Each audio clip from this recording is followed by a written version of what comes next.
నాకు సినిమాల గురించి పెద్దగా తెలియదు కానీ సినిమాల చరిత్ర తెలుసు. తెలుగు సినిమా రామ్ గోపాల్ వర్మ ముందు, రామ్ గోపాల్ వర్మకి తర్వాత అని స్పష్టమైన 2 యుగాలుగా ఒక తెలుగు సినిమా చరిత్ర రాయాల్సి వస్తే రామ్ గోపాల్ వర్మ తర్వాత తెలుగు సినిమా చరిత్రకి, తెలుగు సినిమాకి యవనం తీసుకొచ్చినవాడు రామ్ గోపాల్ వర్మ గారు. ఆ రామ్ గోపాల్ వర్మ గారి పరంపరలో కృష్ణవంశీ అనే అద్భుతమైన డైరెక్టర్ ఈ సినిమా తీయడం చాలా సంతోషంగా ఉంది. నా మేనల్లుడు వేణుగోపాల్ ఈ సినిమా తీయటం, వాడు చాలా కమిట్మెంట్తో పనిచేశాడు. నాకు 20 సంవత్సరాల నుంచి తెలుసు, వాడు నాతో వస్తుంటాడు ఎప్పుడు.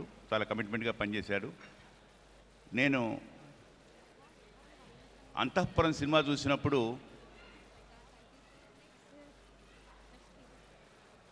ఆ కృష్ణవంశీ గారి ప్రతిభ నాకు చాలా అద్భుతంగా అర్థమైంది. ఆయన చాలా గొప్ప దర్శకుడు. ఈ సినిమా విజయవంతం కావాలని ఆశిస్తున్నాను. థ్యాంక్ యూ సో మచ్ అండి.